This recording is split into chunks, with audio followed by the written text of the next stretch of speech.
En este momento, el Señor hablará a su pueblo. Esto es lo que Dios habla a su pueblo en esta mañana por medio de su palabra. Mateo 5, 31 al 32. También fue dicho, cualquiera que repudia a su mujer, dele carta de divorcio. Pero yo os digo que el que repudia a su mujer, a no ser por causa de fornicación, hace que ella adultere. Y el que se casa con la repudiada, comete adulterio. Busquemos el rostro del Señor en oración. Padre Celestial, al abrir tu palabra, te pedimos que hables a nuestros corazones. Muéstranos nuestra necesidad de ti. Llévanos al arrepentimiento y ayúdanos a vivir conforme a tu perfecto diseño para el matrimonio.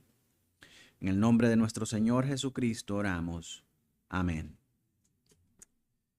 En nuestro estudio anterior, usted recordará que vimos que el matrimonio no es una invención humana. Es una institución que fue establecida por Dios desde el momento que Él hizo su buena creación. Es de las cosas que Dios estableció como buenas, que Dios dijo que eran buenas en gran manera. Consideramos que fue diseñado el matrimonio para ser un pacto permanente, no como un acuerdo temporal. Y que ese pacto implica tres realidades inseparables. En primer lugar, dejar padre y madre. En segundo lugar, unirse plenamente al cónyuge. Y en tercer lugar, llegar a ser una sola carne. También vimos que el matrimonio tiene un propósito mucho más grande que la felicidad personal o la realización personal, porque fue creado por Dios para reflejar el evangelio y la relación de pacto que existe entre Cristo y su iglesia. Y ahora en la mañana, mientras que leíamos la porción de Oseas, vemos cómo es el corazón de Dios tener siempre esa relación pactual entre Él y su pueblo. En el libro de Oseas, ese pasaje es hermoso, hermanos, porque muestra el amor incondicional de Dios a pesar de un pueblo infiel.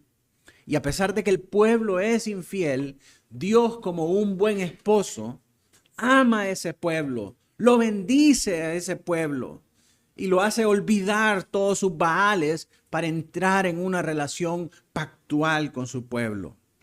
Y ese es el reflejo que Dios nos da a nosotros. Esa es la institución que Dios nos da a nosotros acerca del matrimonio para que refleje esa relación de Dios con su pueblo. Entonces no solamente se trata de que sea una cosa para suplir mis necesidades personales, para suplir mis anhelos personales, para suplir mi deseo de felicidad personal. El matrimonio es mucho más que eso, es un reflejo de la relación entre Cristo y su iglesia. Vimos también, usted se acordará, que todos los problemas que los matrimonios pueden tener se derivan de no entender esas tres implicaciones del principio divino. El no dejar padre y madre, el no unirse a su cónyuge y no poner como prioridad la relación con su cónyuge y ser totalmente una sola carne. Todos los problemas que los matrimonios pueden tener provienen de eso, unido con lo que hablamos acerca de la usurpación de los roles o la inversión de los roles también. Sin embargo, todo eso es el matrimonio y es una cosa bellísima y es algo bueno, dijo el Señor. Pero cuando observamos nosotros la realidad que nos rodea actualmente, resulta evidente que el matrimonio dista mucho de ese diseño perfecto que Dios estableció al principio. No se parece a nada, no se parece en nada a lo que Dios estableció en el principio. La armonía ahora fue reemplazada por el conflicto. La norma en los matrimonios ahora es casi que el conflicto por diferentes cosas, o sea que uno se levanta temprano, otro se levantó con el pie izquierdo, otro dijo una cosa que no tenía que haber dicho. El conflicto está presente permanentemente en el matrimonio. Vemos el matrimonio en el mundo y podemos ver que la fidelidad ha sido reemplazada por la infidelidad. Y el compromiso permanente por las relaciones cada vez es más frágil y hace las relaciones cada vez más pasajeras. En lugar de tener aquel compromiso permanente, las relaciones se vuelven más frágiles y más pasajeras. Y entonces esto nos lleva a una pregunta importante. ¿Qué ocurrió con el diseño original? ¿Por qué dista tanto los matrimonios hoy de seguir ese principio creacional tan hermoso y de ser eso que Dios instituyó dentro de su buena creación? ¿Por qué los matrimonios ahora no pueden ser así, tal como Dios los ideó en su diseño y en su plan perfecto? Así que en este estudio vamos a ver que la respuesta se encuentra en la rebelión del hombre contra su creador. ¿Por qué los matrimonios ya no son como Dios los instituyó en el principio? Por la rebelión del hombre en su corazón contra su creador. Y vamos a examinar cómo el pecado corrompió el matrimonio a raíz de la caída y cómo el hombre llegó a reinterpretar la palabra de Dios para justificar sus propios deseos y cómo hasta el día de hoy, mis hermanos, la cultura continúa redefiniendo el matrimonio como una oposición abierta al diseño divino y al propósito divino establecido por Dios. Y al final vamos a considerar cómo los creyentes estamos llamados a someter nuestros pensamientos, es decir, a someter la manera en cómo nosotros pensamos del matrimonio y nuestras vidas, la manera en cómo vivimos en nuestros matrimonios, de acuerdo a la autoridad de las Escrituras, para permitir que sea Dios y no la cultura quien define lo que el matrimonio debe ser. Y recordamos que esto lo estamos estudiando en el contexto de la enseñanza del Señor Jesucristo en el Sermón del Monte, en el que trata de llevar a sus discípulos a desafiar la enseñanza de la cultura acerca del matrimonio para ir en contra de esa cultura y retomar nuevamente el diseño original, el plan divino. Así que ese es el plan de esta mañana. Y habiendo recordado cuál era el diseño perfecto de Dios para el matrimonio, debemos preguntarnos por qué existe una diferencia tan grande y tan abismal, hermanos, entre ese ideal del principio y la realidad que experimentamos actualmente. Y la respuesta no está en un defecto de diseño. Muchas organizaciones feministas y muchas organizaciones que promueven esa diabólica ideología de género y el pensamiento mundano de la época quieren llevarnos a pensar que el diseño es fallido, porque la naturaleza nos enseña que aún entre los animales hay relaciones homosexuales. Y todo eso es una forma de pervertir el diseño original. Pero la respuesta que buscamos nosotros, hermanos, no está en un defecto en el diseño de Dios. Lo que Dios hizo, lo hizo perfecto y bueno en gran manera. El problema está en la entrada del pecado en el mundo. En el momento en el que el pecado entra en el mundo, en ese momento se distorsiona todo el plan y la creación de Dios. El matrimonio fue creado en un mundo donde no existía pecado. Cuando Dios instituyó el matrimonio, no había entrado el pecado a la tierra. Adán y Eva disfrutaban de una relación que estaba marcada por una perfecta comunión con Dios y entre ellos. Imagínense, leemos cómo Dios bajaba al huerto a tener comunión con el hombre y con la mujer. En ese momento de la creación, ellos tenían una comunión perfecta con Dios y entre ellos. No había vergüenza, no había desconfianza, No había egoísmo, no había conflictos de ningún tipo. Cuando preguntaba Adán a su mujer, ¿qué vamos a comer hoy? Los dos se ponían de acuerdo. ¿Querés ir a comer hamburguesas? Sí, mi amor, quiero ir a comer hamburguesas. No había conflicto, no había lucha, podían ponerse de acuerdo en qué querían comer, porque había una comunión perfecta entre Dios y entre ellos. Vivían en completa armonía porque estaban sometidos a la voluntad de su Creador. Pero esta realidad cambió radicalmente cuando el pecado entra al mundo. Y la caída del hombre no solamente rompe la comunión con Dios, sino que también afecta todas las relaciones humanas. Todas. La relación entre hombre y mujer, entre esposo y esposa, la relación entre padre e hijos, la relación entre hermanos y hermanas, y todas las relaciones que el hombre puede tener fueron afectadas por el pecado. Principalmente las relaciones matrimoniales. Y desde Génesis 3 nosotros observamos cómo el pecado comenzó a distorsionar aquello que Dios había declarado que era bueno en gran manera. Mire lo que dice Génesis 3 del 6 al 13. Búsquelo ahí para que siga la lectura conmigo. Génesis 3 del 6 al 13. Y vio la mujer que el árbol era bueno para comer y que era agradable a los ojos y árbol codiciable para alcanzar la sabiduría. Y tomó de su fruto y comió, y dio también a su marido, el cual comió así como ella. Entonces fueron abiertos los ojos de ambos y conocieron que estaban desnudos. Entonces cosieron hojas de higuera y se hicieron delantales. Y oyeron la voz de Jehová Dios que se paseaba en el huerto al aire del día. Y el hombre y su mujer se escondieron de la presencia de Jehová Dios entre los árboles del huerto. Mas Jehová Dios llamó al hombre y le dijo, ¿dónde estás tú? Y él respondió, oí tu voz en el huerto y tuve miedo porque estaba desnudo y me escondí. Y Dios le dijo, ¿quién te enseñó que estabas desnudo? ¿Has comido del árbol que yo te mandé no comieses? Y el hombre respondió, la mujer que me diste por compañera me dio del árbol y yo comí.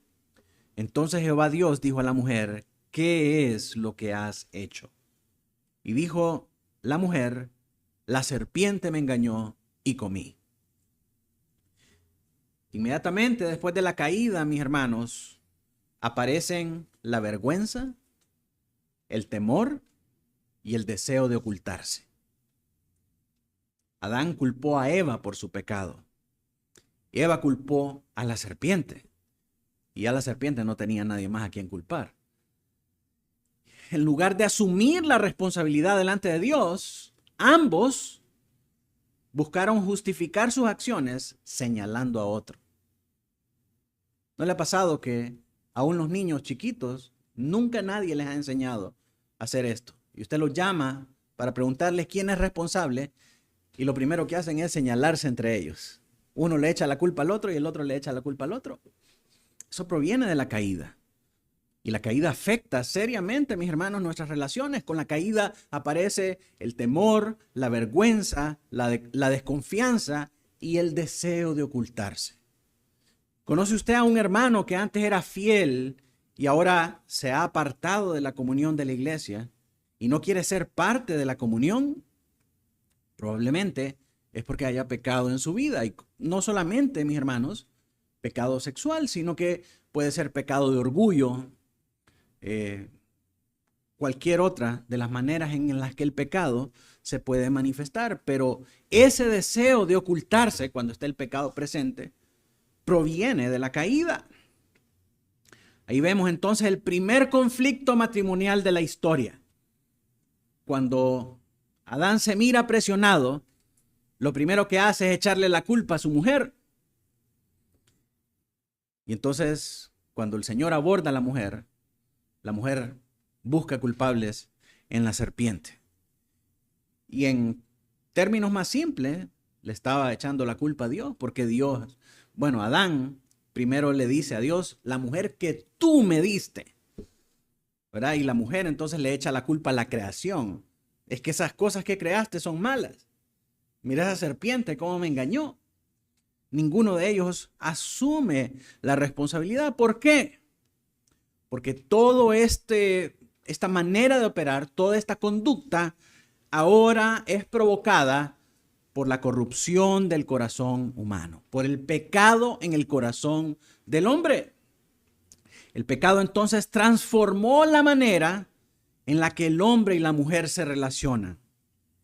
El amor sacrificial ahora es reemplazado por el egoísmo. No, yo no puedo, no fui yo, fue la mujer. Si hay un deseo egoísta por sobresalir, por querer justificarse y por querer mantener la apariencia.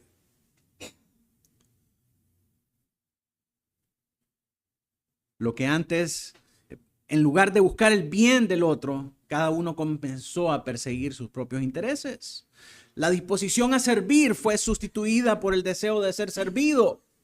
Lo que antes era una relación de ayuda mutua pasó a convertirse en una lucha constante entre dos pecadores que buscan satisfacer sus propios deseos.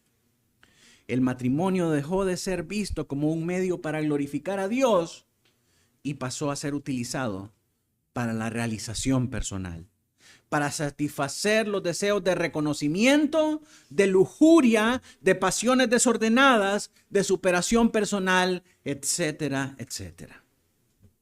Y esta realidad, mis hermanos, explica por qué ningún matrimonio está libre de dificultades el día de hoy. Los conflictos no surgen principalmente por diferencias de personalidad, por problemas económicos o por circunstancias externas.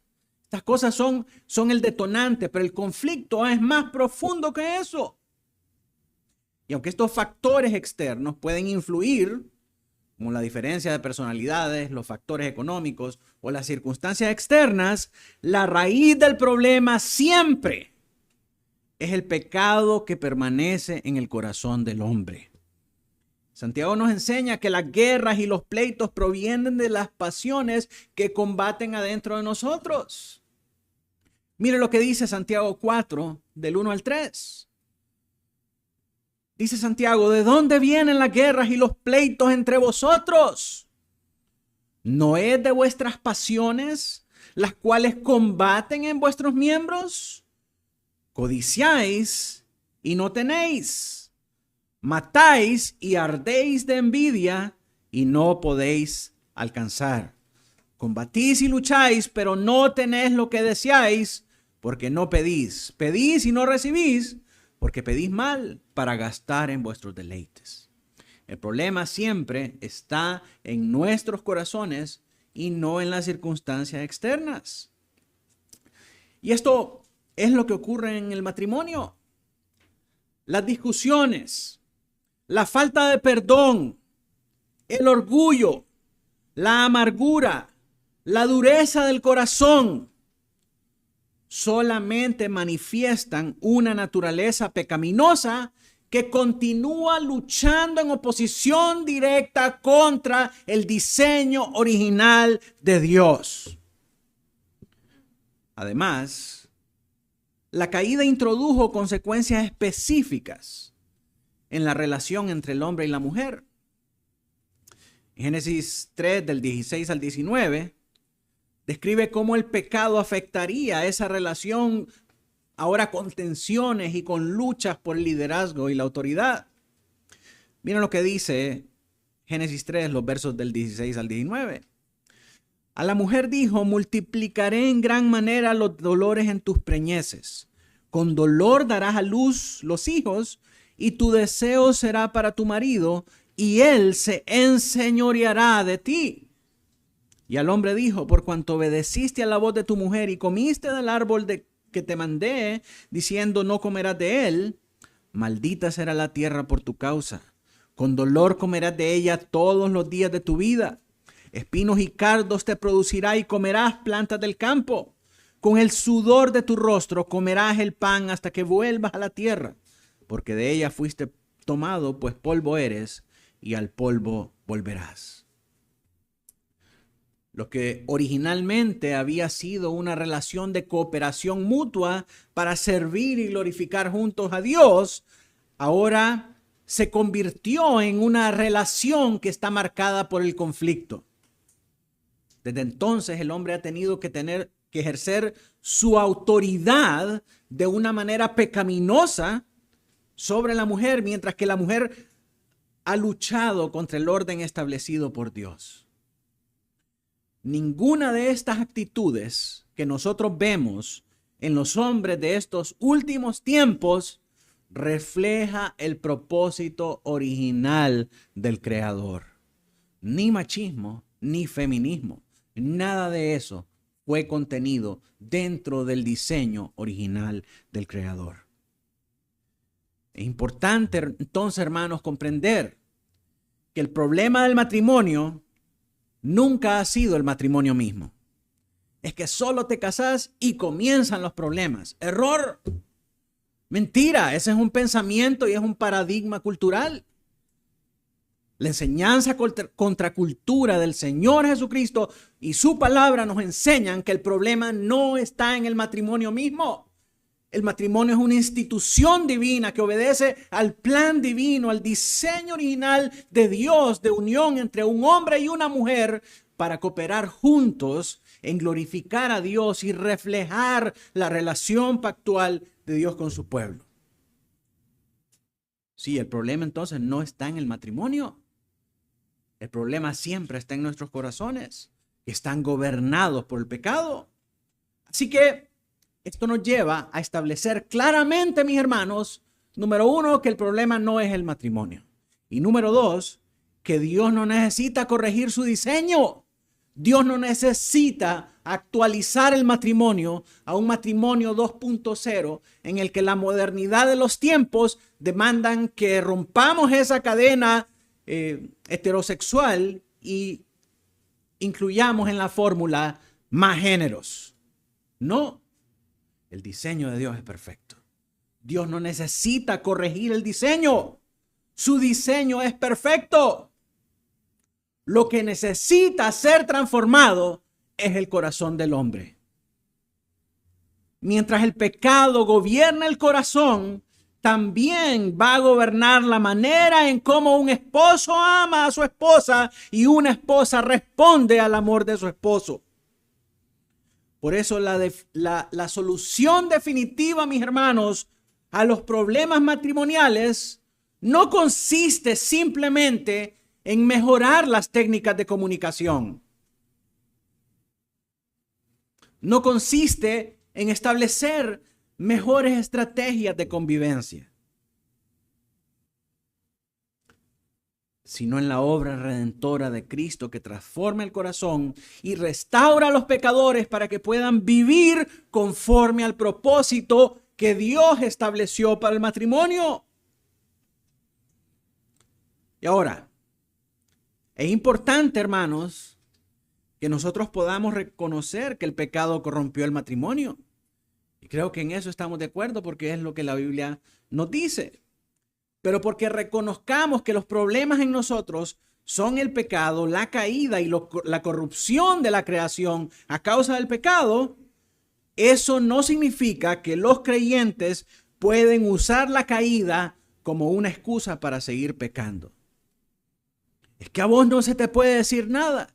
Es que la caída y el pecado en el corazón del hombre, por eso es que respondo así. No podemos usar la caída y el pecado en nuestros corazones como una excusa para justificarnos y seguir pecando. La Escritura, mis hermanos, nunca presenta que nuestra naturaleza pecaminosa es una justificación para la desobediencia. Pablo mismo hace una exposición acerca de eso cuando dice, donde abundó el pecado, sobreabundó la gracia. Y eso no significa que vamos a abundar en pecado para que sobreabunde la gracia también. No, es un pensamiento diabólico. Y debemos arrepentirnos de tal cosa. Debemos huir de esos pensamientos pecaminosos. La Escritura nunca presenta nuestra naturaleza pecaminosa como una justificación para la desobediencia, sino como una razón para depender de la gracia de Dios. Eres pecador, conoces que eres pecador, sabes que eres pecador y sabes que el pecado está ejerciendo una presión sobre tu vida. Ese conocimiento, esa conciencia es un llamado a depender de la gracia divina. Es un llamado a aclamar: Señor, ten piedad de mí, que soy pecador.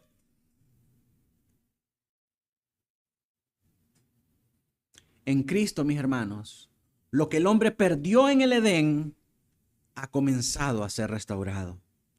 Por eso Pablo afirma en 2 Corintios 5:17, de modo que si alguno está en Cristo, ¿es qué? Nueva criatura es. Las cosas viejas pasaron. Es decir, el resultado de la caída, el pecado en el corazón del hombre, comienza a perder su poder y su reinado, porque ahora reina Cristo en el corazón. Las cosas viejas pasaron y he aquí, todas son hechas nuevas.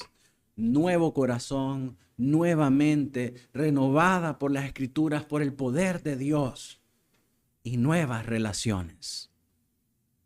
El creyente ha recibido un nuevo corazón y ha recibido una nueva naturaleza espiritual que ahora lo capacitan para obedecer a Dios. Antes cometía el pecado, se iba de la casa a tomar con sus amigos y olvidarse de los problemas. Ahora, con la nueva naturaleza en Cristo, es consciente de su pecado, corre a la cruz para pedirle perdón y busca en el poder del Espíritu Santo una reconciliación con Dios y una reconciliación con su pareja. Así actúa el creyente. No es gobernado ya por el pecado de su corazón, no es gobernado ya por las pasiones en su interior. Sin embargo, no es perfecto todavía. Todavía experimenta la lucha constante contra el pecado porque su carne todavía está siendo afectada por la caída. La transformación que hemos tenido en Cristo, mis hermanos, es una transformación espiritual, no física. En nuestra carne todavía habita el pecado. Nuestros cuerpos siguen siendo cuerpos caídos. Así que esta lucha va a terminar hasta que Cristo regrese y complete la salvación que Él ha comenzado en nosotros, haciéndonos perfectos de una vez para siempre. Cuando Cristo vuelva y nos resucite y nos dé cuerpos glorificados, en ese momento el pecado va a ser completamente aniquilado de nosotros.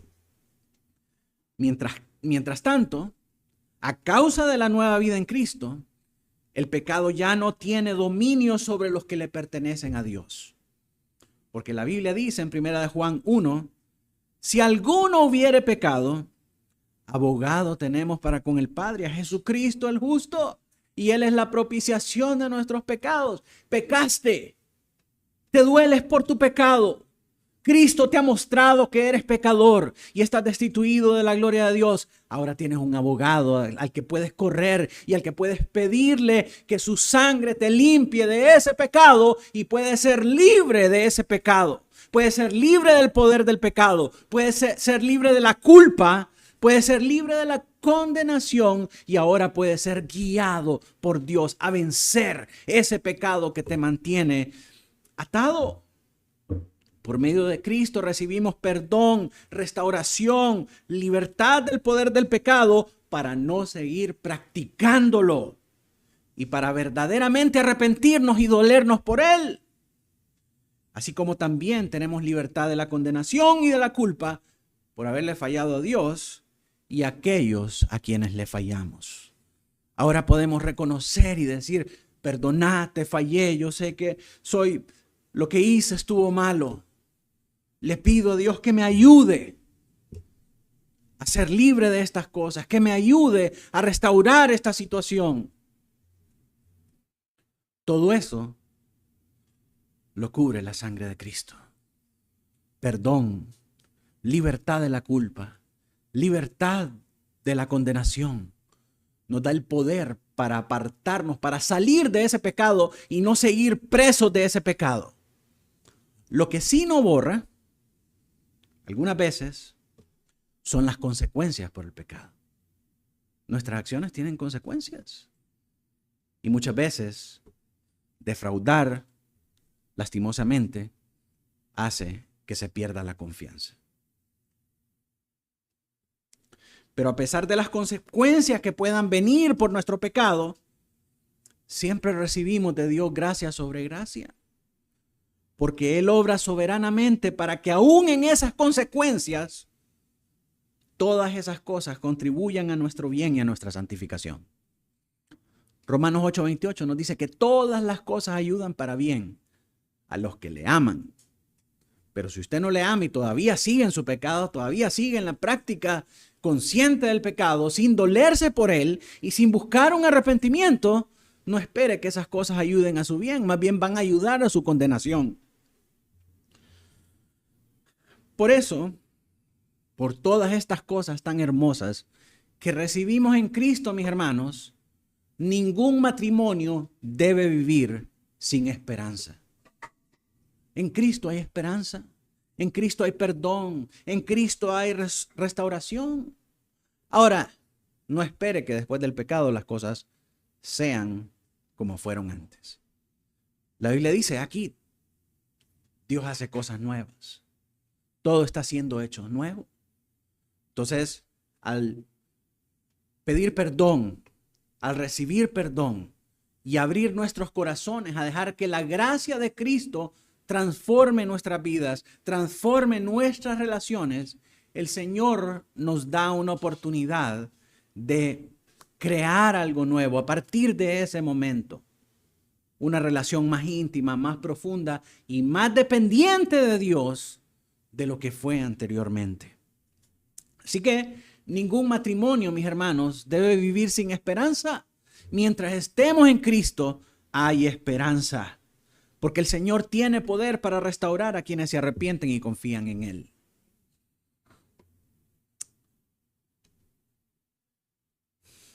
El divorcio, mis hermanos, no aparece en la Biblia como parte del diseño original de Dios. Cuando Dios hizo el matrimonio, nunca, Génesis 1 y 2, usted va a ver que aparece la palabra divorcio ahí. En nuestras confesiones, cuando los bautistas confesionales hablaron acerca del matrimonio, la confesión tiene solamente 3 párrafos. Y en esos 3 párrafos no aparece nada acerca de divorcio.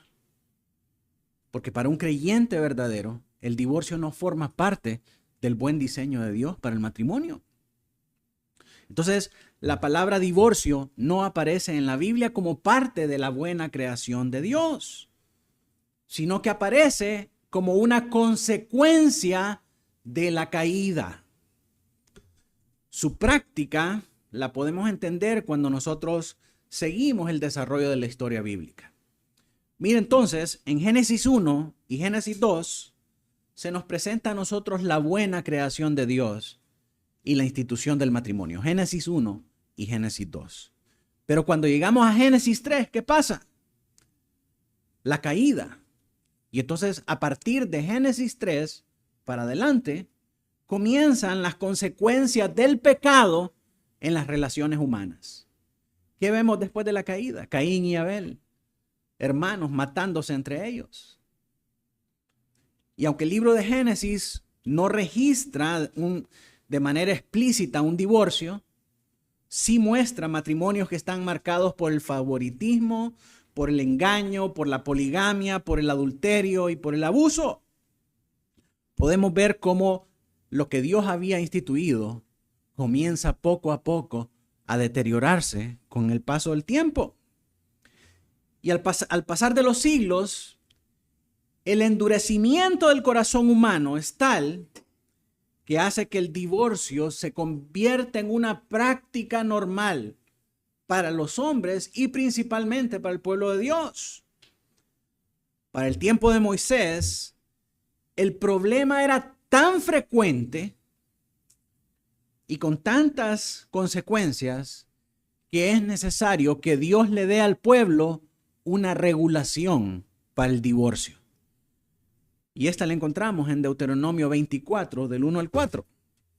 Búsquela ahí para que podamos leerla, para que pueda seguir la lectura conmigo. Deuteronomio 24, versos del 1 al 4.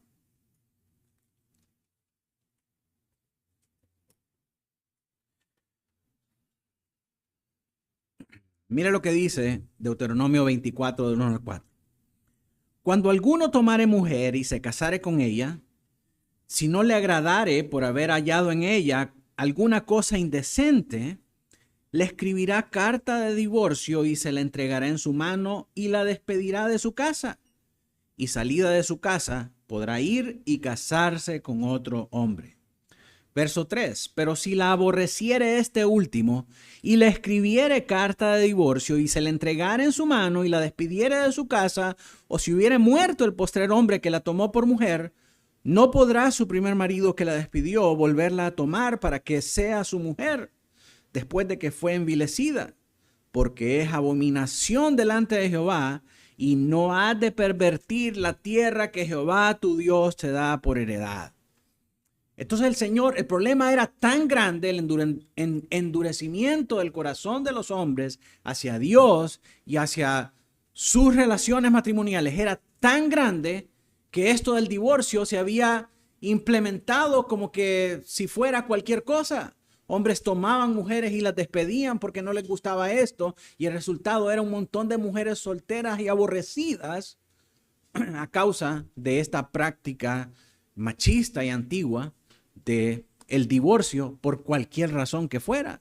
Entonces Dios necesita intervenir y dar esta ley a Moisés para que hubiera una regulación en el pueblo y que el matrimonio no se pervirtiera como eran pervertidas las relaciones por los pueblos paganos en la tierra.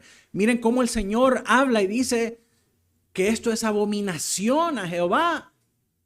¿Por qué? Porque el matrimonio era un reflejo de la relación entre Dios con su pueblo.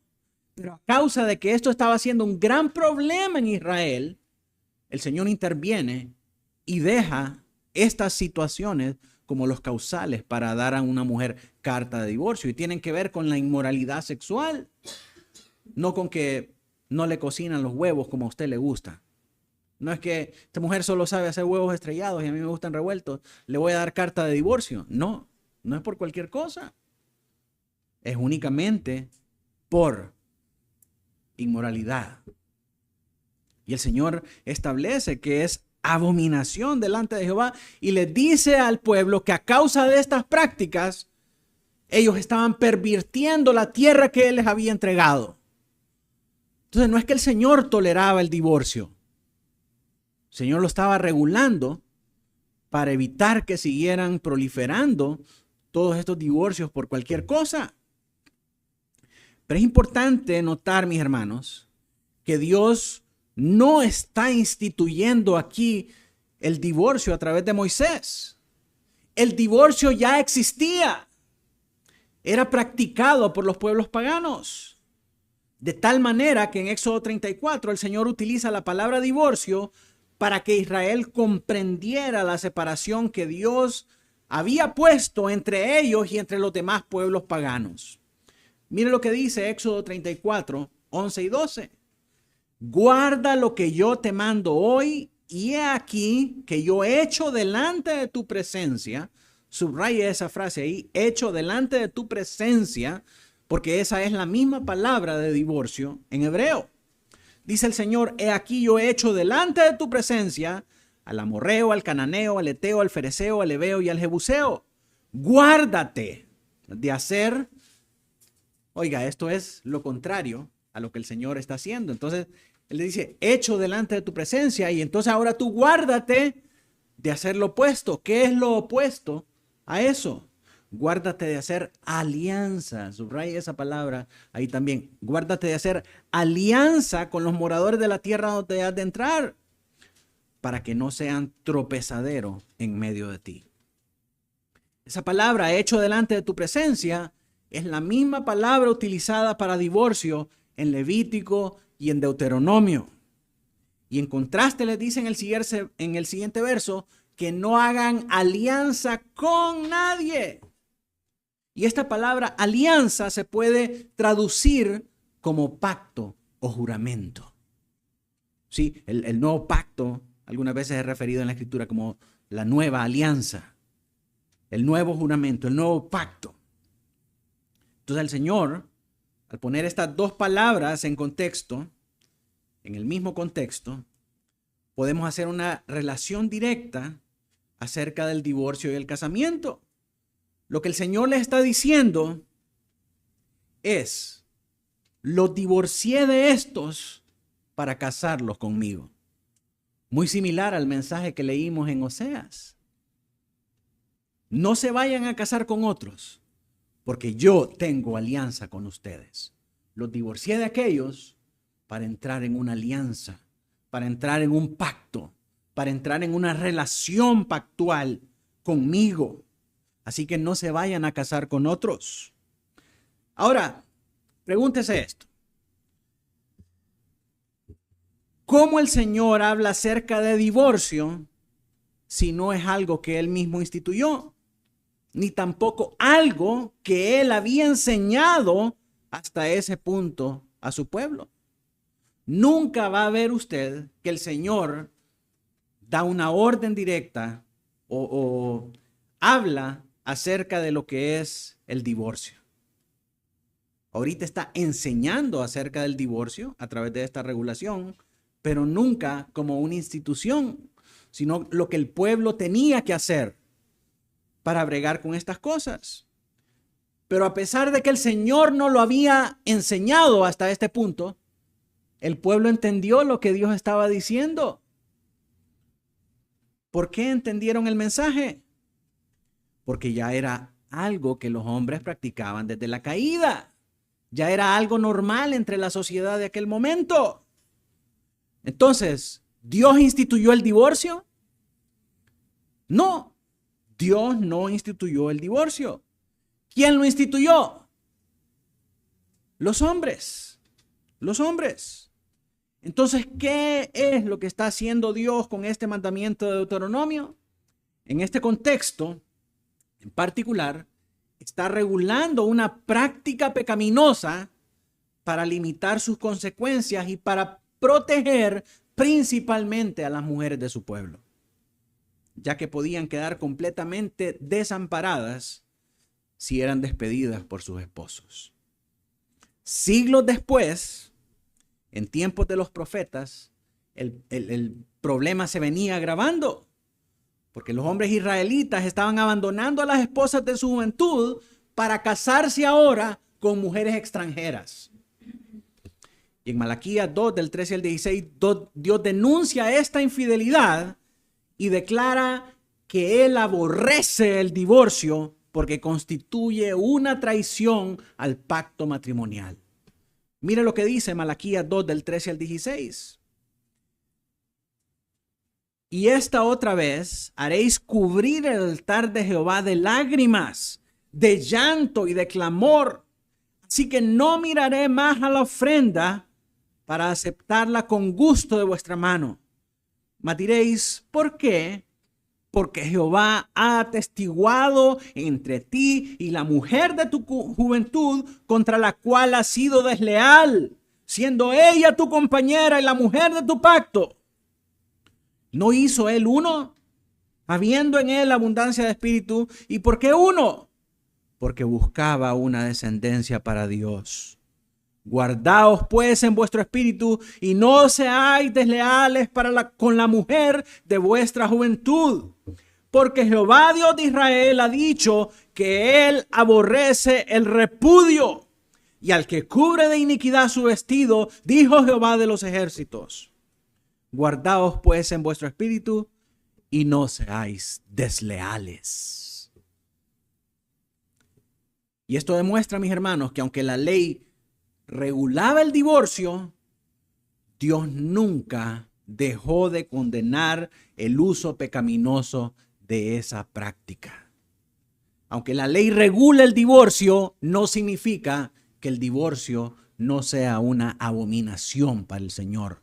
Dios siempre aborreció esa práctica, pero la regula para minimizar sus consecuencias. Entonces, vemos lo que era esa práctica en el tiempo de Moisés. Vemos cómo Dios aborrece tajantemente en el tiempo de los profetas, pero llegamos a la época del Señor Jesucristo. En la época del Señor Jesucristo, el divorcio se había convertido en un tema de intenso debate, de un debate tan intenso que habían dos corrientes de interpretación acerca del divorcio. Los rabinos habían ya desarrollado interpretaciones porque acuérdense que ellos eran expertos en burlar la ley. Eran expertos en buscar cuál es la manera de pecar, cuál es la manera de no guardar esta ley sin que dejemos aparentemente de guardarla. Entonces, ellos buscaban facilitar cada vez más la práctica de este repudio. Y habían dos vertientes principales. Había una que enseñaba que un hombre podía divorciarse por casi cualquier motivo, mientras que otra interpretación sostenía una práctica o una postura mucho más restrictiva. Por eso llegan los fariseos a Jesús en Mateo 19:3 y le preguntan: ¿es lícito al hombre repudiar a su mujer por cualquier causa? Y mire el centro de interés de esa pregunta. El interés no está en, Señor, ¿cómo podemos preservar el matrimonio? ¿Cómo puede un hombre permanecer unido a su mujer y ser una sola carne y profundizar más en la relación matrimonial? Sino que ellos llegan preguntándole a Jesús cómo pueden facilitar el repudio. ¿Es lícito al hombre divorciarse? ¿Puede el hombre repudiar a su mujer por cualquier causa? O sea, ellos no se acercan preguntando cómo pueden mejorar el matrimonio, sino cómo pueden justificar el divorcio. El punto de la pregunta no es el matrimonio, sino que el divorcio. Y nuestro Señor le responde llevándolo al principio. Pero en lugar de comenzar por Deuteronomio, que es donde vemos por primera vez el divorcio regulado, el Señor lo dirige a Génesis, no a Deuteronomio. Jesús les recordó el diseño original de Dios. Y eso nos muestra, mis hermanos, que el diseño original de Dios, escúchame bien, el diseño original de Dios siempre tiene prioridad sobre las regulaciones dadas a causa del pecado. El Señor les dice en el verso 8, por la dureza de vuestros corazones, Moisés os permitió repudiar a vuestras mujeres. Mas al principio no fue así. La dureza del corazón de los hombres produjo la necesidad de una regulación, pero jamás cambió el propósito original de Dios para el matrimonio.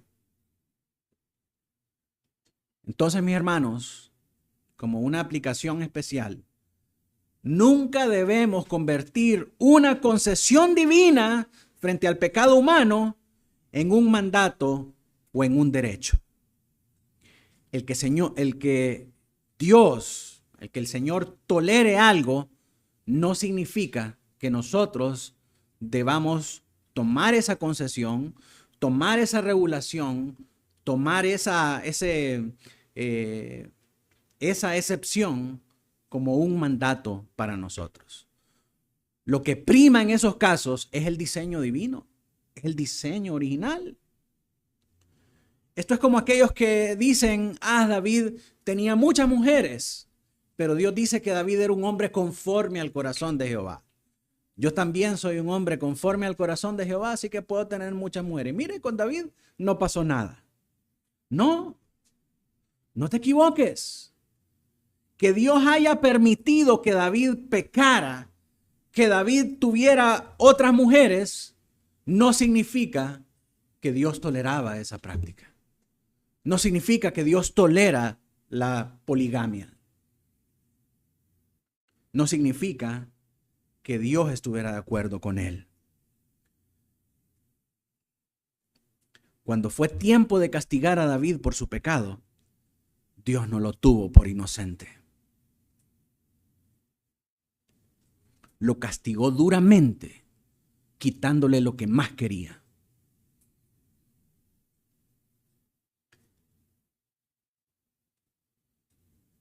Lo castigó duramente.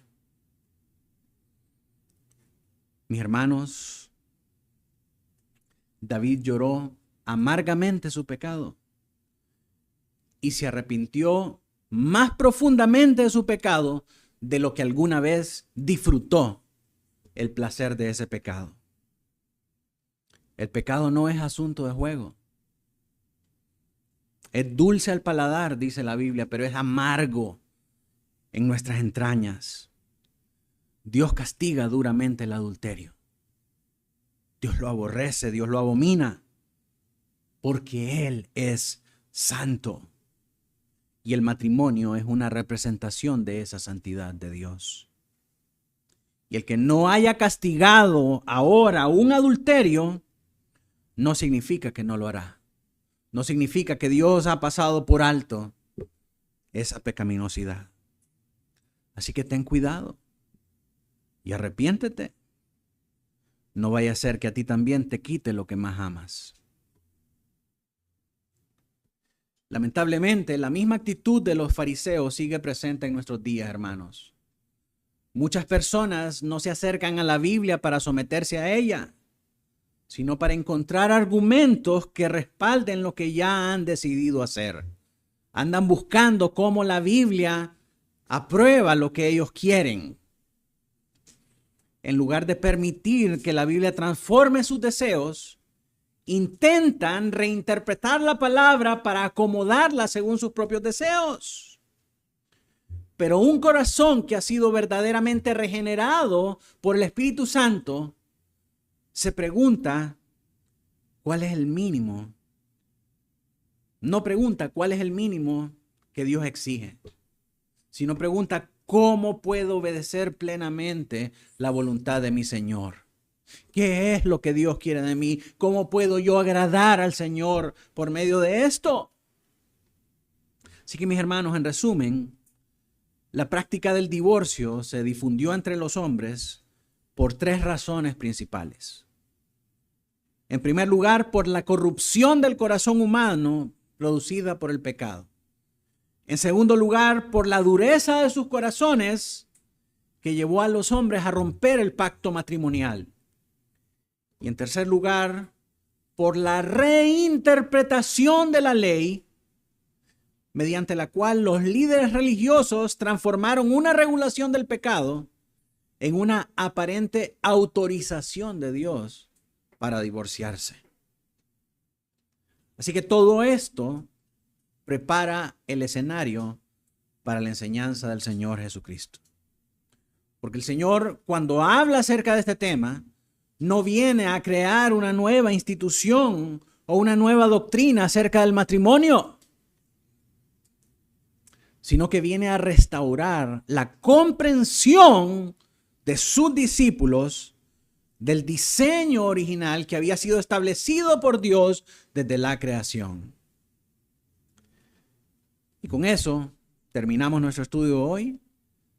Si Dios lo permite, en el próximo sermón, mis hermanos, vamos a continuar desarrollando este tema y vamos a ver cómo nuestro Señor Jesucristo respondió a las distorsiones de su tiempo y restauró el verdadero significado del matrimonio conforme al propósito de Dios. Y antes de concluir, quisiera hacer 2 aplicaciones. En primer lugar, si hay alguien que está viviendo en una relación adúltera o perseverando en cualquier pecado sin arrepentimiento, la palabra de Dios te llama hoy a volver a Él. La Escritura dice en Proverbios 28:13, el que encubre su pecado no prosperará, pero el que lo confiesa y se aparta alcanzará misericordia. No endurezcas tu corazón. El Señor te llama al arrepentimiento, confiesa tu pecado, abandónalo y clama a Cristo por perdón. Él recibe con misericordia a todo pecador que viene a Él con un corazón quebrantado y arrepentido. Y en segundo lugar, si no has puesto tu fe en Jesucristo, debes saber que la Biblia describe la relación entre Cristo y su pueblo como la de un esposo y una esposa. Él vino para rescatar a un pueblo que había sido infiel a Dios y para desposarlo con Él mismo por medio de un nuevo pacto, una nueva alianza, un nuevo juramento. Hoy el Señor te invita a dejar atrás a tus ídolos, a reconocer tu pecado y a confiar únicamente en Él. Ven a Cristo con arrepentimiento y fe. Él perdona, Él transforma y Él recibe para siempre a todos aquellos que responden a su llamado. Oremos al Señor. Padre Celestial, gracias por mostrarnos la belleza de tu diseño para el matrimonio. Gracias, Señor, por confrontar nuestro pecado con la verdad de tu palabra. Te pedimos que nos concedas corazones humildes y arrepentidos, dispuestos a obedecerte en todo. Restaura, Señor, los matrimonios que han sido afectados por el pecado y atrae a Cristo a todos aquellos que aún no te conocen, para que encuentren en ti el perdón, la vida nueva y la esperanza eterna. En el nombre de nuestro Señor Jesucristo oramos. Amén.